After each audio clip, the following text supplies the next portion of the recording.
예, 수요일 묵상의 시간입니다. 사람의 최선이 하나님의 뜻을 이루어감에 있어 최악이 될 수 있다. 사람의 최선이 하나님의 뜻을 이루어감에 있어 최악이 될 수 있다. 자, 이런 제목으로 오늘 묵상 함께 나누겠습니다. 어제 우리는 이삭이 젖을 때는 축복스러운 잔치에서 이스마엘이 이제 이삭을 놀리며 생겼던 일. 그래서 이제 이스마엘을 쫓아내야 되는 그런 사건들을 통해서 지금 이런 이야기가 전해주고자 하는 참된 의미를 알기 위해서는 역사적 배경을 바르게 알 필요가 있고, 그래서 그 배경을 근거로 이 관련된 이야기를 분별하고 살펴봐야 된다고 그랬습니다. 그래서 그 역사적 배경들을 통해 우리가 볼 때 이 이야기는 하나님 앞에서 인간적으로 만든 아무리 좋은 방법, 좋은 관계처럼 보인다고 해도 하나님이 이끄시고 하나님이 이루어 가시는 바른 방법, 바른 관계와 함께 할 수 없다. 그보다 앞설 수 없다라는 걸 생각해 봤습니다.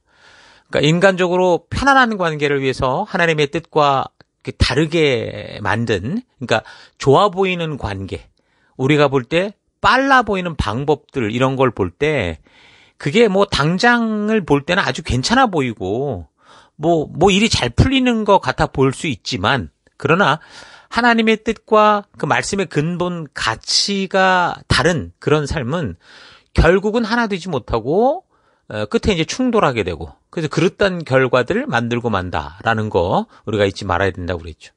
그래서 사도 바울도 처음부터 믿지 않는 자와 멍해를 같이 하지 말라라는 그런 말을 했는데, 그 의도를 우리가 잘 파악할 필요가 있다는 겁니다. 그러니까 결국은 궁극적으로 이 가치관이 다르면 함께 할 수가 없습니다. 그러니까 이 사회도 마찬가지인 거죠. 우리의 결혼 생활에서도 그렇습니다. 이미 말씀드린 것처럼 처음엔 사랑해서 서로 달라 보이는 것이 좋아 결혼을 할 수 있지만, 그러나 근본적으로 서로 다른 가치들을 서로가 함께 공유할 수 있는 가치로 성장시키지 않으면 결국 각자의 가치관이 부딪혀서 그 결혼 생활은 굉장히 고통스럽고 어렵고, 그러다가 나중에 성격이 안 맞는다, 이런다 저런다 하면서 결국 그 가정이 파괴되는 일들이 생길 수 있는 거죠.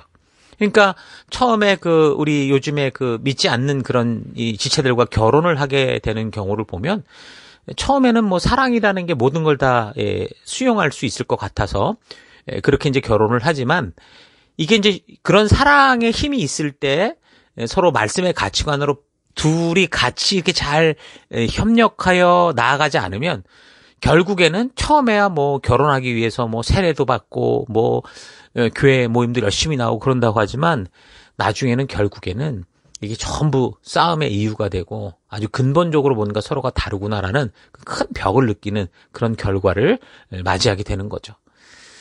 자, 그래서 어쨌든 우리는 그런 어두운 세상 속에 사실 보냄을 받은 빛과 같은 그런 존재 아닙니까? 그래서 그 세속이라고 할 수 있는 소돔과 고모라와 같은 그런 이 세상 속에서 살아가야 되는 그런 입장에서 우리는 그런 어두움에 물들어가는, 그러니까 세속에 젖어드는 게 아니라 하나님이 거룩하게 그 어둠 속에서 구별하여 빛으로 만든 백성답게 그 어둠과 부패한 세속 가운데에서 소금과 피처럼, 누룩처럼 비록 그들과 섞여 살아야 하지만 우리가 변질되는 게 아니라 우리로 말미암아 그 땅과 그 어두움이 변화될 수 있도록, 그래서 결국 저들의 근본적인 삶의 가치와 방향을 하나님께로 바꿀 수 있는 증인된 삶을 살아가야 된다, 그런 얘기를 했습니다. 그러니까 세속적인 어떤 가치와 세속과 타협해서 만든 그런 뭔가 변질된 그런 삶의 원리들은 여러분 우리가 주저함 없이 버려야 됩니다. 그런 것에 미련을 두어서는 안 됩니다. 교회 안에 사람이 많이 모인다 하여, 많이 모이게 할 수 있다 하여 우리가 말씀을 이렇게 타협할 수 없고 우리가 지켜야 될 것들을 쉽게 만들 수는 없거든요. 이런 것들을 잘 구별해야 됩니다. 자, 근데 이제 이런 이야기를 더 계속 살펴보면 이제 전체적인 상황에 이런 지금 우리가 설명해 왔던 이 상황이 보이지 않았던 아브라함 같은 경우, 그 이스마엘을 어쨌든 쫓아내야 되는 그런 이제 극단적인 상황이 오니까 이제 헷갈린 거죠. 분명하게 하나님의 말씀의 기준을 따라 그가 분별할 수 있는 그 눈이 없었고, 그러니까 좋은 관계라고 생각을 했는데 이게 바른 관계 안에서 있어줘야 되는 좋은 관계인데 바른 관계가 배제된 상태에서 좋은 관계로 인해서 이걸 버려야 되는데 이제 갈등하고 괴로워하는 거죠. 아내 사라가 이스마엘은 이제 더 이상 이삭과 함께 상속을 나눌 존재가 아니다. 그러니까 내쫓아라라고 했기 때문에 아브라함이 이제 혼란이 온 겁니다.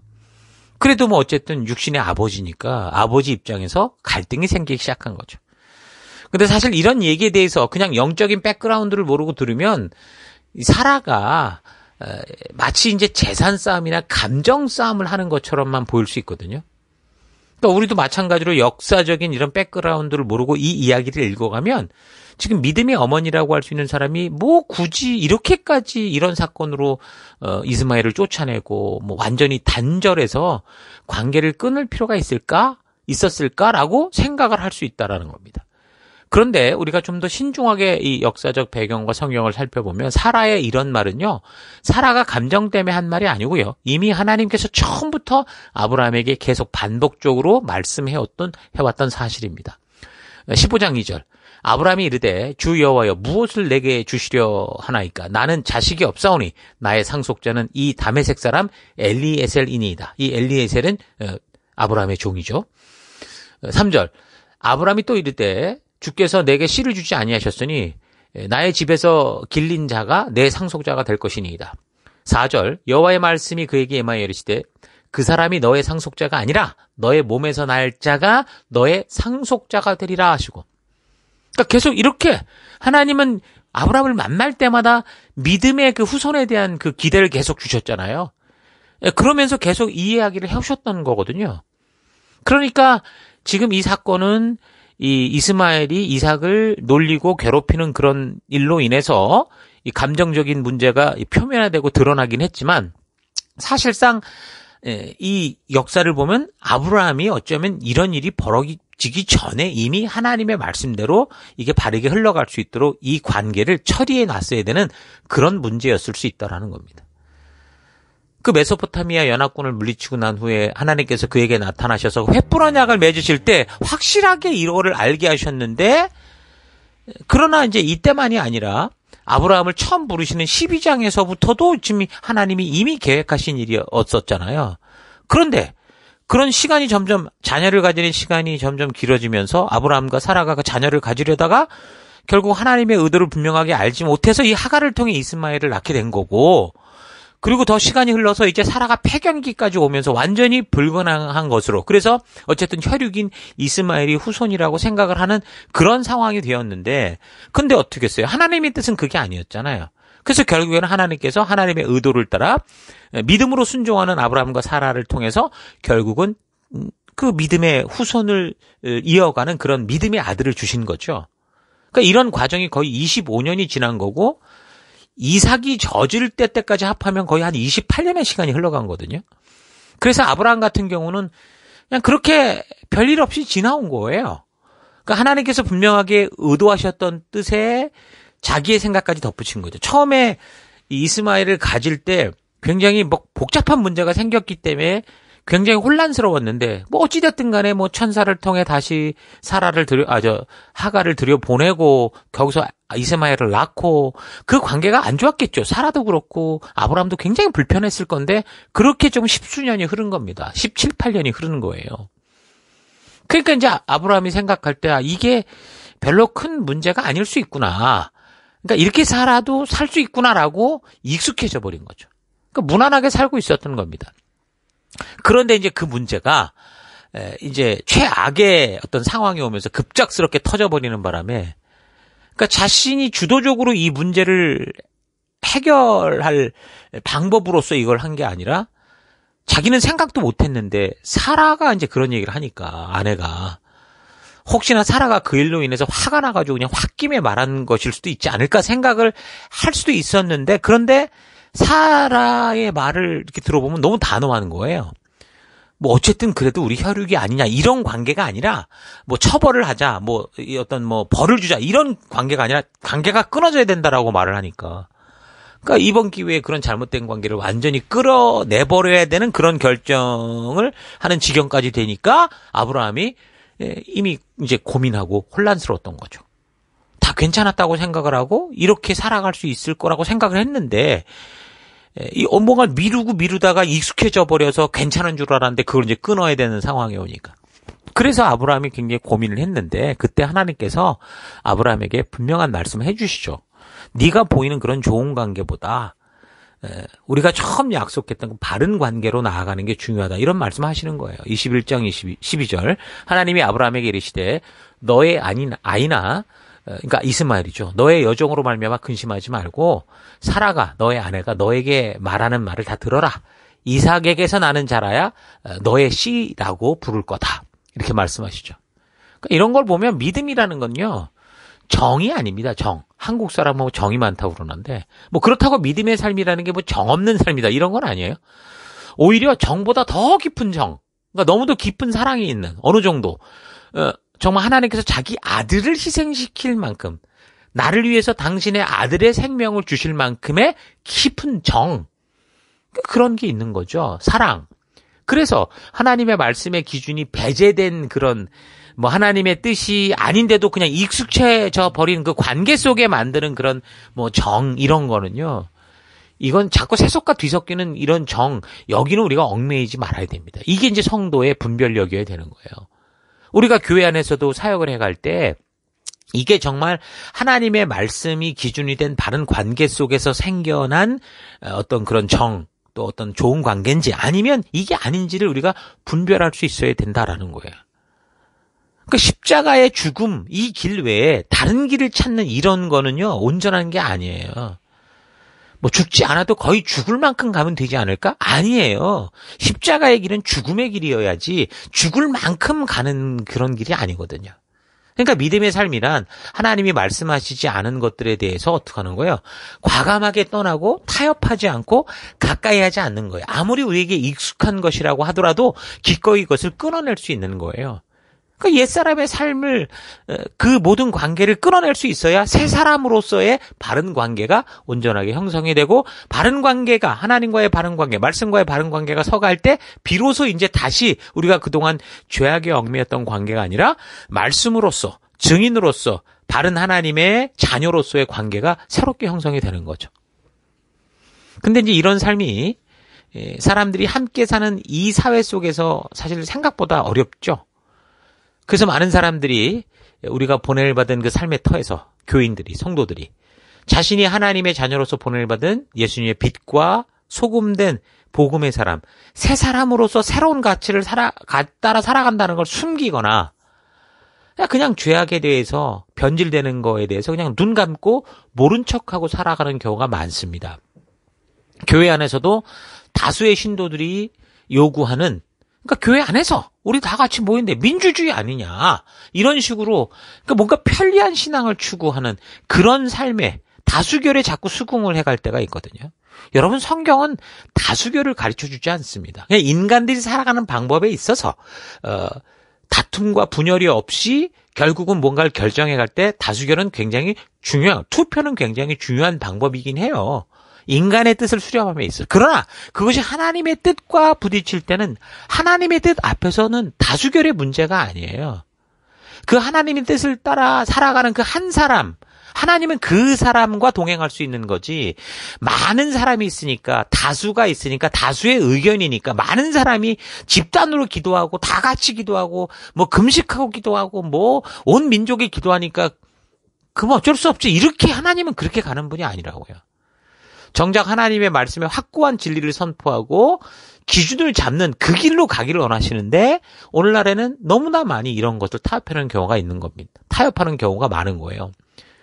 그러니까 교회를 많은 사람들이 모여도 자꾸 재미있게 만들려고 하다 보니까 정작 교회의 사명인 죄를 드러내고 이 거짓되고 수치스러운 걸 드러내서 빛과 말씀으로 바르게 깨끗게 하는 이런 전해야 되는 이 목표를 잃어버리거나 또는 전한다고는 하는데 그냥 누가 들어도 무난하고 교훈이 되는 정도의 가벼운 교훈 정도만 전하는 이거는 그러니까 완전히 믿음이 아니라 그냥 종교 수준에 머물게 되는 거죠. 그래서 뭐 교회를 한 50년씩 모태신앙으로 태어나서 다녔다고 해도 성경 이 전체를 통해 하나님의 뜻을 바르게 알지 못하고 하나님의 의도를 바르게 알지도 못하고 그러니까 세상의 다른 종교와 다를 바 없이 자꾸 그런 어떤 비슷한 종교를 흉내내는 그런 일을 하며 살아가는 게 신앙인 것처럼 착각을 하는 겁니다. 평생 교회를 다녔는데도 성경에 나오는 많은 부분들을 한 번도 들은 적도 없는 채로 죽음으로 가는 경우도 많죠. 그러면서도 자신은 천국에 갈 거다. 그러니까 자기가 믿는 하나님을 자기 마음대로 만들어 놓고 자기가 원하는 마술 램프 속에 진이를 만들어 놓고 그 하나님을 믿었기 때문에 천국으로 간다라고 착각을 하고 살아가는 거예요. 여러분, 우리의 믿음은 그런 게 아닙니다. 하나님의 말씀, 하나님의 약속이라는 확고한 기준에 따르는 삶을 사는 거. 그게 믿음이고 그게 성도입니다. 그래서 어쩌면 소돔과 고모라와 같은 사회 속에서 우리는 자꾸 부딪히고 충돌할 수밖에 없어요. 우리가 싸움을 거는 게 아니라 저들이 하나님의 길이 아닌 다른 반대길로 가니까 충돌이 날 수밖에 없죠. 그래서 이런 삶에 대해서 예수님께서도 미리 말씀해 주셨죠. 마태복음 10장 35절. 내가 온 것은 사람이 그 아버지와 또 딸이 어머니와 며느리가 시어머니와 불화하게 하려 함이니 사람의 원수가 자기 집안 식구리라. 아버지나 어머니를 나보다 더 사랑하는 자는 내게 합당하지 아니하고 아들이나 딸을 나보다 더 사랑하는 자도 내게 합당하지 아니하며 또 자기 십자가를 지고 나를 따르지 않는 자도 내게 합당하지 아니하다. 분명하게 말씀하죠. 그러니까 하나님의 뜻은 너무도 분명하기 때문에, 그리고 이것이 진리일 수밖에 없기 때문에 세속과 어울려서 대충 좋은 게 좋은 것이다라는 식으로 살아가는 삶과 병행할 수 없다라는 거예요. 그래서 정말 진리를 지키기 위해서 우리는 많은 싸움을 해야 될 가능성이 많아요. 죽고 살리는 싸움이 아니라 이 진리를 지키고 하나님이 말씀하신 대로만 걷기 위한 그 길. 그러니까 거룩이라는 말이 그거잖아요. 그 진리로 걸어갈 수 있는 삶으로 우리를 초대하셔서 그렇지 않은 이 세속에서부터 구별해내는 게 거룩이란 말이잖아요. 그렇게 구별된 자들은 그래서 다시 저들과 대충 섞여서 살아가서는 안 되는 거라는 거죠. 잘 기억하셔야 됩니다. 또한 믿음의 삶이란 혹시나 하는 그런 마음에 불안 때문에 하나님이 주시는 그 길 외에도 다른 대책을 가지는 이런 게 아닙니다. 하나님의 약속이 이루어지지 않았을 때 나름대로 대안을 가지고 살아가는 거, 그건 믿음이 아니에요.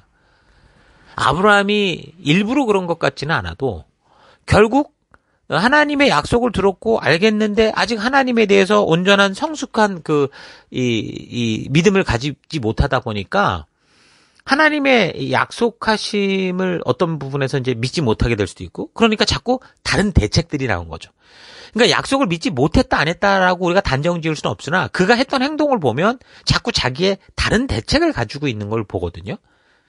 자기가 이제 아이를 갖지 못하니까 자기 종이었던 엘리에셀에게 이렇게 재산을 물려주겠다고 그러고, 또 그게 안 되니까 이스마엘을 두고, 이런 것처럼 자꾸 자기 다른 대책을 세우게 되는데, 물론 사람이 자기가 하는 일에 있어서 그렇게 미리 준비하고 잘 계획하는 거는 아주 바람직한 일이에요. 그러나 하나님의 약속이 있는데 그게 더디 이루어진다고 해서 자꾸 인간적인 방법으로 다른 대책과 방법을 찾는 건 오히려 하나님이 이루시는 이 역사를 꼬이게 만들고 혼란스럽게 만들 뿐이라는 거죠. 교회 안에서도 우리가 지금 주신 사명이 있어서 생명을 낳는, 생명을 세워가는 우리가 이 길을 걷고 있는데 좀처럼 열매가 빨리 보이지 않는다고 해서 우리가 이 방법을 바꾸고 이 약속을 바꾸면 이게 문제가 된다라는 거예요.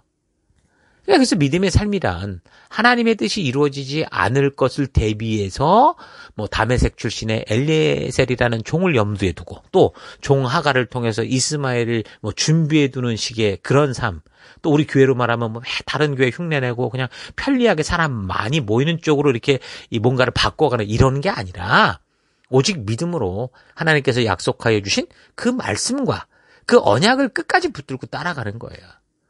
혹시나 이렇게 믿음으로 살다가 하나님께서 이루시겠다고 약속한 것이 우리 눈앞에서 이루어지지 않는다고 하더라도 우리는 이 약속을 믿고 믿음을 가지고 이 길을 끝까지 걸어가는 존재가 돼야 되는 거죠.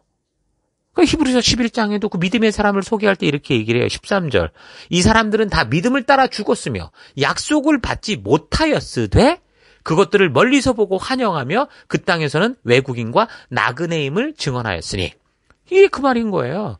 우리도 분명히 부르심이 있고 분명한 약속이 있고 언약이 있기 때문에 비록 우리 눈앞에서 그게 이루어지지 않아도 이걸 이루실 하나님을 기대하면서 멀리서 우리는 이제 이 미래에 이루어질 것들을 보면서 기꺼이 내가 이 길을 걷다가 죽을 수 있는 그런 삶을 살아가야 된다라는 거죠. 그러니까 믿음의 삶에 있어서 바른 믿음은 자신의 생각으로 만들어진 최선의 결과, 그러니까 이스마엘이나 엘리에셀 이런 걸로 대체하는 게 아니라 오직 하나님의 뜻대로 가는 길에서 어렵게 만나는 이 결과, 이삭으로만 이게 이루어지는 게 바른 믿음이에요. 하나님께서 약속하시고 결국 그 약속을 성취하신 그 결과가 이삭이잖아요. 이삭만이 오직 믿음의 길이다. 이걸 믿고 사는 거죠.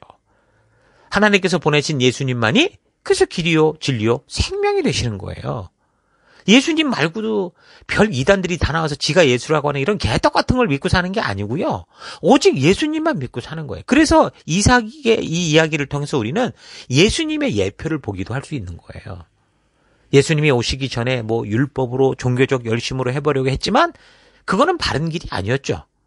그러니까 믿음이 뭐예요? 하나님의 약속대로 끝까지 믿고 그 언약을 따라 끝까지 순종하며 살아가는 거예요. 그러니까 성경 전체를 보면 결국 하나님의 약속 가운데 끝까지 걸어갔던 그 사람들, 남은 자들이라고도 말하는데 그런 사람들이 결국 하나님과 동행하며 하나님의 천국잔치에 들어가는 그런 존재가 되는 걸 알 수 있죠. 믿음이란 하나님의 말씀대로 순종하고 있는 상태인 거예요. 그래서 하나님이 우리에게 말씀하신 그 약속의 길에서 말씀의 가치를 따라 꾸준히 걸어가는 거라고요. 25년의 시간을 하나님과 동행하는 길을 걸어서 약속의 아들 이삭을 얻기까지 걷고 있는 그 상태가 믿음의 상태인 거예요. 그러니까 믿음은 과거의 사건, 추억이 아니라 지금도 그 약속을 믿고 그 말씀의 가치를 따라 살아가고 있는 상태가 믿음인 거죠. 그렇게 믿음으로 살 때 하나님은 당신이 약속하신 것을 말씀 그대로, 약속 그대로 이루어 가시는 하나님이셔요. 그러니까 이루어 주신다는 말보다 이루어 가신다는 말이 난 정확하다고 봅니다. 그러니까 하나님의 뜻은 하나님이 이루어 가시는 거예요. 우리가 약속을 지키면 이루어 주시는 게 아니라 우리가 약속을 지킬 때 비로소 하나님의 뜻을 이루어 가시는 거죠. 그러니까 하나님께서는 당신의 전능한 능력으로 기적을 통해 당신 마음대로 막 이루어가는 그런 분이 아니라 하나님의 약속을 듣고 그리고 알고 그래서 믿고 그래서 끝까지 이 약속을 이루실 것을 믿기 때문에 그 말씀의 가치를 따라 살아가는 사람들을 통해 그렇게 일하시기 때문에 우리가 믿음으로 살 때 하나님은 당신의 약속을 이루어 주시는 게 아니라 어떻게 하는 거예요? 이루어 가시는 거죠. 그러니까 여러분과 저는 하나님이 우리를 통해 당신의 뜻을 이루어 가실 수 있도록 그런 순수한 믿음의 통로, 그런 도구가 돼야 되는 거예요. 그러니까 하나님은 이렇게 당신의 의도대로 믿음의 사람들을 통해 이루어 가시는 그런 하나님이신데 사람들이 스스로 자기 대책을 여러 가지 방책을 갖고 있으면 하나님께서 당신의 뜻을 이루어 갈 수 없잖아요. 그래서 하나님께서는 그런 혼란 속에 있는 아브라함에게 오직 하나님만 믿는 믿음 안에서 그 말씀의 약속의 가치를 따라 나아가는 바른 관계로 갈 수 있도록 분명하게 말씀해 주시는 거죠. 그래서 우리는 이 기록을 통해 오늘날 이 시대 속에 우리가 살아가면서 어떤 결정을 해야 되는지를 알게 되는 거예요. 자, 그래서 하나님의 분명한 뜻을 알게 된 아브라함은 어떻게 됩니까? 역시 순종의 삶을 살아갑니다. 그러니까 아브라함의 장점이 그거예요. 그가 하나님의 뜻을 알기 전까지는 많이 고민합니다. 여러 가지 대안을 찾습니다. 이런저런 의견을 다 듣습니다. 그런데 하나님의 뜻이 이제 확실해지기 시작하면 더 이상 고민하지 않아요. 그리고 주저하지 않고 지체 없이 순종하는 삶을 살아요. 그게 아브라함의 믿음의 사람의 장점인 거예요.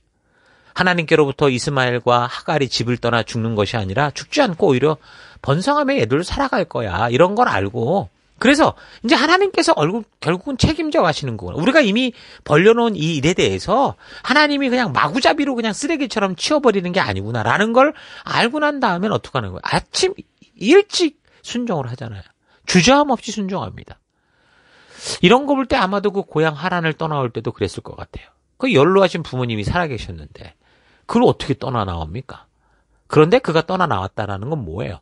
분명한 하나님의 뜻을 알았고 하나님의 뜻을 알았다라는 것은 하나님이 자신을 인도할 뿐만이 아니라 그렇게 남아있는 부모님, 모든 믿음의 사람들을 그 하나님의 뜻대로 지켜가실 것을 알았기 때문에 그가 아마도 담대히 또 그 고향 그 친척집을 떠나서 하나님이 이끄시는 길로 갔을 겁니다.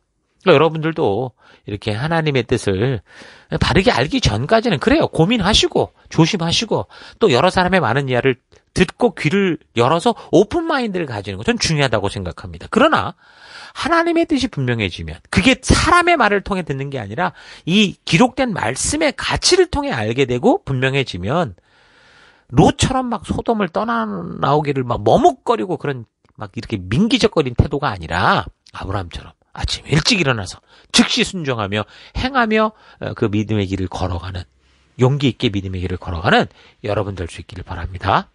자, 오늘 하루 나는 정말 하나님을 믿음으로 평생을 하나님의 백성답게 살아갈 그 말씀의 명령과 규례와 약속을 알고 그래서 그 믿음 가운데 걷고 있는지, 아니면 과거 어느 때 은혜를 받았던 그 가물거리는 추억과 느낌을 가지고 그저 교회당만 왔다 갔다 왕복 운동만 하고 있지는 않은지 좀 잘 되돌아봤으면 좋겠습니다. 믿음은 과거의 추억이나 은혜 받았던 기억이 아닙니다.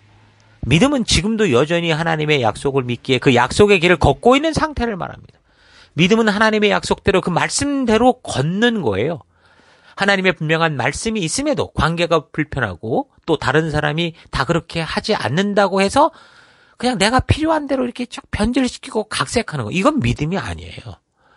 지금 내가 아브라함처럼 하나님의 뜻이 아닌 이 이스마엘을 끌어안고 또 하나님의 뜻인 이삭도 끌어안고 이렇게 이상하게 모든 걸 다 끌어안고 사는 것에 익숙한, 여러분, 이 익숙함이 믿음이 아니라고요. 그것은 변질된 거고요. 하나님께 합당한 게 아닙니다. 사람이 생각하는 그 최선이 하나님께는 하나님의 뜻을 이루어감에 있어서 최악이 될 수 있어요. 오히려 하나님의 뜻을 방해하고 책임지지도 못할 후대의 고통을 만듭니다. 그래서 하나님이 우리를 통해 충분히 일하실 수 있도록 하나님의 진정한 의도를 바르게 알아가는 우리가 되어야 됩니다. 믿음은 하나님의 말씀대로만 사는 겁니다. 혹시나 싶어서 다른 대책을 마련하고 안심히 하는 게 아니에요. 하나님은 우리가 오직 하나님만 의지하며 살아갈 수밖에 없는 그런 삶을 책임져 주셔요. 우리가 하나님을 대신해서 채울 수 있는 많은 대책이 있는 이상 하나님은 우리를 도울 수 없고 우리와 함께할 수 없죠.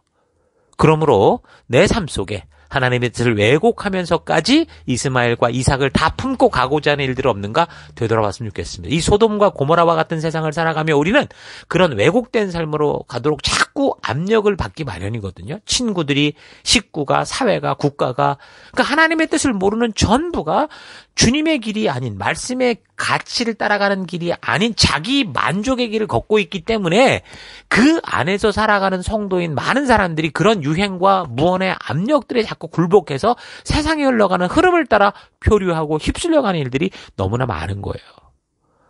자, 그러므로 이 21장의 사건을 통해서 바른 하나님의 의도를 알고 각자 보냄을 받고 살아가는 삶의 현장 곳곳에서 세상에 강한 압박이 다가온다고 해도 오직 주의 말씀의 가치와 그 약속만을 따라 믿음으로 용기 있게 걸어가는 여러분 될 수 있기를 주의 이름으로 축원합니다. 자, 오늘 하루도 힘내십시오. 잠시 기도하겠습니다. 하나님께서는 오직 한 길을 우리에게 주셨는데 살아가는 삶의 현장에서 만나는 사람과 사회의 분위기 등으로 인해서 자꾸 저들이 말하는 여러 길들을 따라서 적당히 살아왔던 것을 회개합니다. 우리가 하나님을 위해 최선을 다한다고 하는 것들이 대부분 정말 하나님의 뜻을 이 땅에서도 이루기 위함이기보다 내 자신의 만족과 유익을 위한 것일 수 있다는 것 잊지 않고 하나님의 말씀으로 바르게 분별하여 하나님이 인도하시는 길로 나아가는 진정한 믿음의 길을 걷기 원합니다. 믿음이란 과거의 추억이 아니라 지금 내 상황과 환경이 어떠하든 하나님의 약속을 따라 변함없이 타협하지 않고 끝까지 걷는 것이다라는 거 잊지 않고 오직 한 길, 부르신 그 길, 우리 하나님과 동행하는 믿음의 길을 걷는 내가 되기 원합니다. 하나님, 내가 하나님을 위해서 일하는 최선이 하나님의 뜻도 아닌데 열심을 다하는 그것이 오히려 하나님의 뜻을 이룸에 있어서 방해가 될 수 있다는 거 잊지 않고 하나님의 뜻을 따라 최선을 다하는 우리가 될 수 있도록, 오늘 하루가 될 수 있도록 주님 인도하시고 역사해 주옵소서. 그 길로 동행하시고 함께 하신 하나님 감사드리고 예수님 이름으로 기도했습니다. 아멘.